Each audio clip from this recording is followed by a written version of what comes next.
Hello, my name's Bob Willis and welcome to Winnie TV here at Productronica, and a gentleman that I've known for many, many years, Tom, perhaps you'd like to introduce yourself?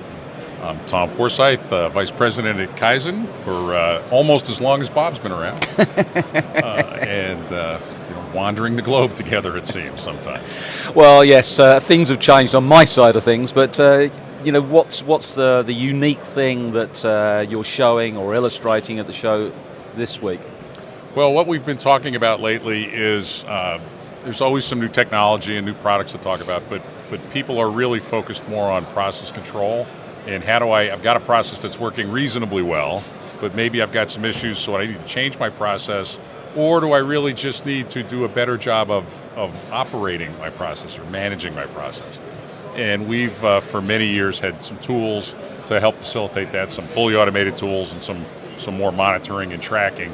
And what we're showing here at the show is one of the products in that area we call the Analyst. It's really for the batch cleaners, where you're documenting your process. You know, those batch cleaners are not the most dynamic from a changing perspective. They're quite well contained, so therefore you don't really have a dramatic shift in your operating concentrations as you do with the conveyorized systems where you get exhaust and in 20 minutes you can be out of bounds unless you're out of bounds in 10 or 15 minutes. Whereas on the batch cleaners, it might take a week or two to get out of bounds. But people like that documentation, be able to look and see what's their trend line, make a very small adjustment and stay on track. So just to clarify, we're talking about measuring the concentration. Measuring the concentration, yeah, well, I should back up. So yeah. We're in the cleaning business, of course, and cleaning is about the product, and you only have a few variables when you're cleaning. You've got time, how long it is, and all customers know that less time is always better. There's temperature. There's more middle of the road there. There's sort of generally accepted temperatures that people are comfortable with. You've got mechanical energy, sometimes that's spray, and in this world not so much ultrasonics, but in packaging sometimes ultrasonics and other industries. And you've got concentration, okay, and of course picking your cleaning product.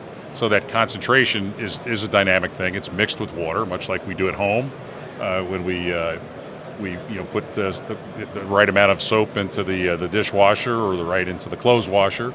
If you put half as much or twice as much, your outcomes are poor. And I think it's a misconception sometimes. People imagine if you put more of the cleaning fluid in, it's going to give a better job, but it's not the case. You've got to get that balance right. Rarely the case. That all the products, whether they're from us or other people, they're designed to do the job at a particular range, and that range varies. There's things are a bit harder, so a little bit more or a little bit less, that sort of thing. But by and large, if people tell you 10, maybe 15, and you're at 30, you're probably making a bad decision, unless you're doing something really, really different that just happens to be lucky. And of course, half or zero is a bad choice.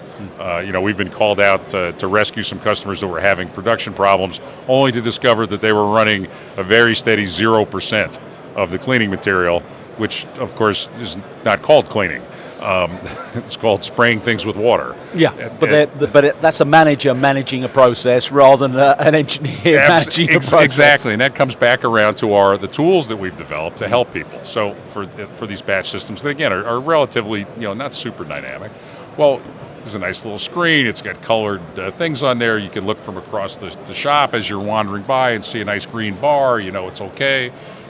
Those kinds of things, and you're recording the data. So if you get some sort of blowback from a customer down the road where there's some sort of failure, there's an investigation underway to get to the root cause.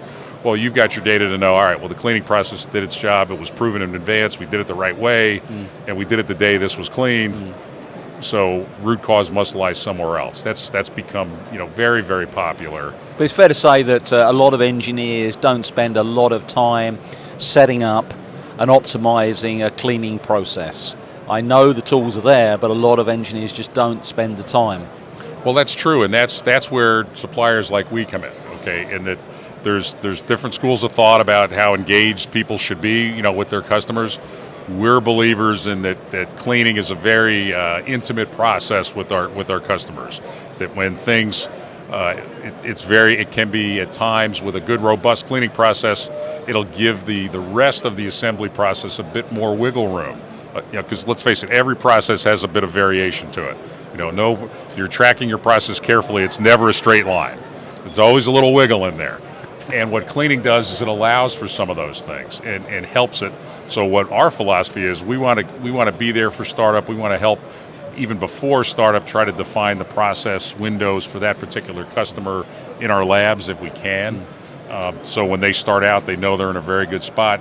Because once you get it running, many people, particularly some of the smaller CMs that don't have a huge product mix, well, they're very consistent. So if you get it set up well in the beginning and you're monitoring it effectively, well, life's going to be pretty good. Yeah. That's not going to be a source of system upset.